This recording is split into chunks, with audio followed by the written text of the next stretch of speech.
আসসালামু আলাইকুম সম্মানিত ভিউয়ার্স, আজকের এই ভিডিওতে একটি ম্যাগনেটিক কন্ডাক্টরের সাহায্যে কিভাবে auto change over switch connection করা যায় এই বিষয়টি আপনাদের ডায়াগ্রাম এঁকে এবং প্র্যাকটিক্যাল কাজ করে দেখাবো। আপনি যদি আমার চ্যানেলে নতুন হয়ে থাকেন, চ্যানেলটি সাবস্ক্রাইব করে পাশে থাকবেন। দুইটি ম্যাগনেটিক কন্ডাক্টর দিয়ে কিভাবে অটো চেঞ্জ ওভার করা যায় সহজভাবে এ নিয়ে আমার চ্যানেলে ভিডিও আপলোড করা হয়েছে।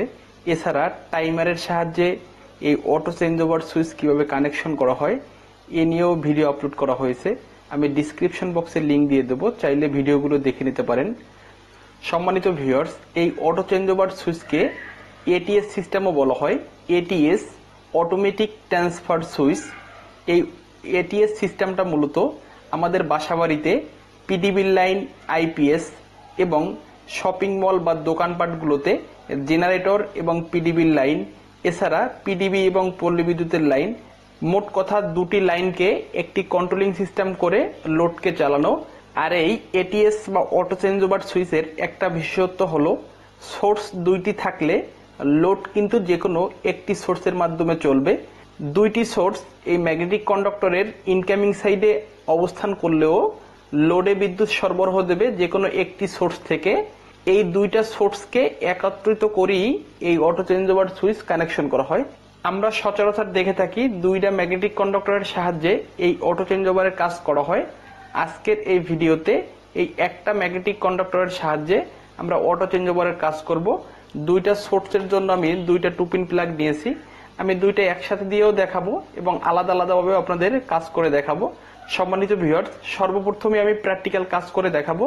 এই ভিডিওর শেষের দিকে আমি ডায়াগ্রাম অঙ্কন করে দেব। আপনারা প্র্যাকটিক্যাল কাজ এবং ডায়াগ্রাম দেখলে সহজে কাজটি বুঝতে পারবেন। সম্মানিত ভিউয়ার্স, আর কথা না বাড়িয়ে মূল কার্যক্রমে চলে যাই। আমি এই 2 পিন প্লাগের লাইনটিকে ধরে নিলাম পিডিবির সোর্স। সম্মানিত ভিউয়ার্স, এই ম্যাগনেটিক কন্ডাক্টরের হোল্ডিং কয়েলে A1 A2 লেখা থাকে। এই হোল্ডিং কয়েলে আপনি লাইন দিলে ম্যাগনেটিক কন্ডাক্টর অন হবে। এ জায়গায় লেখা আছে 220 ভোল্ট। এই ম্যাগনেটিক কন্ডাক্টরগুলো 24 ভোল্ট, 36 ভোল্ট, 110 ভোল্ট, 220 ভোল্ট এবং 440 ভোল্টের হয়ে থাকে।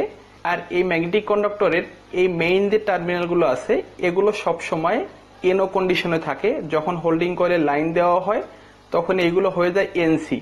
এছাড়া এই পাশের যে অক্সিলারি টার্মিনাল যেগুলো আছে, এই পাশে 4টা এবং এ পাশে 4টা, এগুলোর ভিতরে এই দুইটি এবং এই দুইটি এনসি কন্ডিশনে আছে এবং এ পাশের এই দুইটা এবার এ পাশের এই দুইটা, এই 4টা এনও কন্ডিশনে আছে।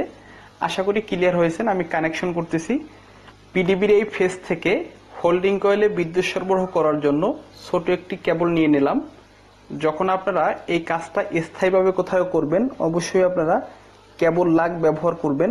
কেবল লাগ ব্যবহার না করলে কিন্তু লুজ কানেকশন হওয়ার সম্ভাবনা অনেক বেশি থাকবে।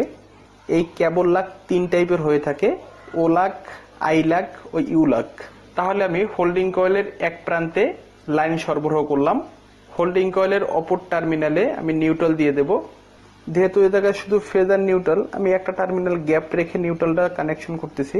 তাহলে আমি হোল্ডিং কয়েলে এ পাশে ফেজ এবং এ পাশে নিউট্রাল দিয়ে দিলাম। এখন কিন্তু লাইন দিলে এই ম্যাগনেটিক কন্ডাক্টর অন হয়ে যাবে। যদি আমি আউটপুটে এই বাতি কানেক্ট করি বাতি জ্বলবে, বা আউটপুটে যদি মোটর কানেক্ট করি মোটর চলবে। সম্মানিত ভিউয়ার্স, আমি এই 2 পিন প্লাগটাকে আর একটা সোর্স ধরে নিলাম, সেটা জেনারেটর কিংবা পল্লী বিদ্যুৎ কিংবা আইপিএস।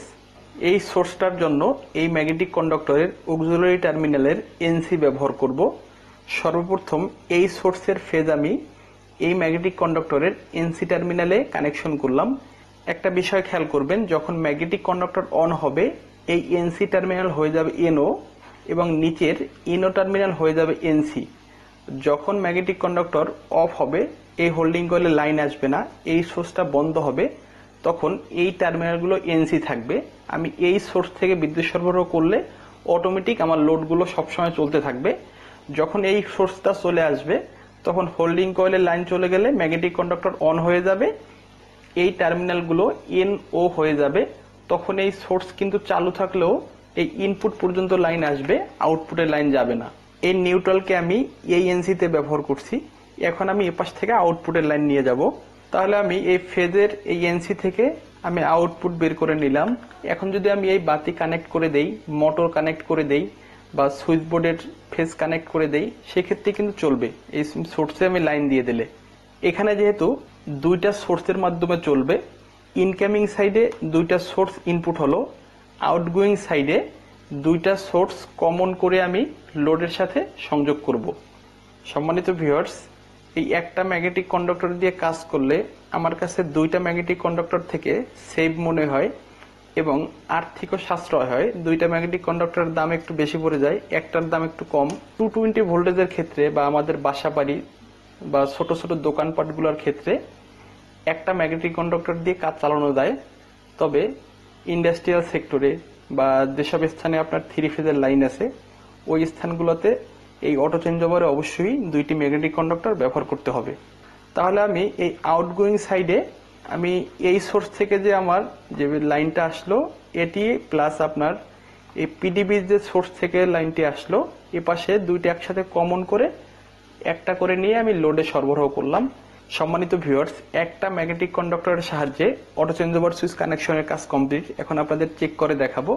প্রথমে আমি আলাদা আলাদা সোর্স দিয়ে চেক করে দেখাবো, তারপরে দুইটা একসাথে দিয়ে চেক করে দেখাবো। এটি হলো পিডিবির সোর্স, আমি পিডিবির লাইনটি দিয়ে দিলাম।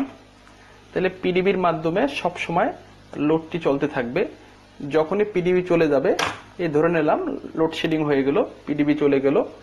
এখন আপনার এই জেনারেটরের সোর্সের মাধ্যমে লোডকে চালাবেন। এখন কিন্তু আপনার ম্যাগনেটিক কন্ডাক্টর অফ কন্ডিশনে আছে, আপনার লোডগুলো চলতেছে, এই এনসি ঘুরে লোড চলতেছে। সম্মানিত ভিউয়ার্স, এই জেনারেটর চলাকালীন যদি বিদ্যুৎ চলে আসে তাহলে কোনো এফেক্ট হবে কিনা, এই জন্য দুইটা একসাথে আমি লাইন দিচ্ছি। এই লাইন দেওয়ার পরে খেয়াল করবেন, ওরকম কিন্তু বোঝাও যায়নি যে আপনার বিদ্যুৎ চলে আসছে। এখন কিন্তু পিডিবির মাধ্যমে লোড চলতেছে। এই জেনারেটর ম্যানুয়ালি বা অটোমেটিক যেভাবেই চালু করা হোক না কেন, বিদ্যুৎ চলে আসলে এই ইনপুট সাইড পর্যন্ত জেনারেটরের বিদ্যুৎ থাকবে, আউটপুটে চলে যাবে এই পিডিবির লাইন। সম্মানিত ভিউয়ার্স, আশা করি এই কাজটি সহজে বুঝতে পেরেছেন। এখন এই কাজটি ক্লিয়ার হওয়ার জন্য আপনাদেরকে ডায়াগ্রাম অঙ্কন করে দেখাবো। ডায়াগ্রামটি দেখলে এই কাজটা নিয়ে আপনাদের আর কোনো কনফিউশন থাকবে না। সম্মানিত ভিউয়ার্স, এটি হলো লোড। লোড অর্থ হলো ব্যবহার যন্ত্র। এটি বাতির সিম্বল। এই লোডকে চালাবো দুইটা সোর্সের মাধ্যমে। এটা হলো পিডিবি আর এটা ধরে নিলাম জেনারেটর বা পল্লী বিদ্যুৎ সমিতি বা আইপিএস। আর এ হলো ম্যাগনেটিক কন্ডাক্টর। এই ম্যাগনেটিক কন্ডাক্টরে অনেকগুলো টার্মিনাল আছে, এর ভিতরে আমি অক্সিলারি টার্মিনাল এনসি ব্যবহার করতেছি, এনসি। তাহলে আমি এই লোড চালাবো এই দুইটা সোর্স থেকে একটা ম্যাগনেটিক কন্ডাক্টরের মাধ্যমে। আর এই হলো ম্যাগনেটিক কন্ডাক্টরের হোল্ডিং কয়েল A1 এবং A2।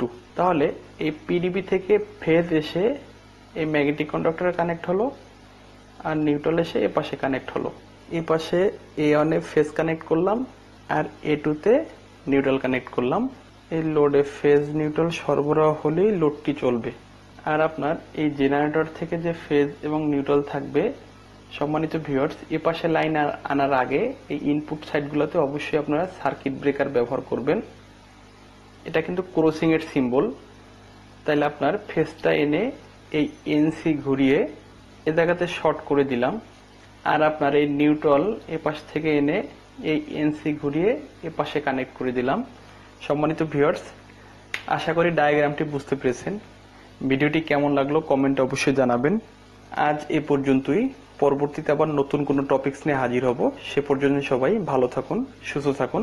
ধন্যবাদ সবাইকে। আসসালামু আলাইকুম।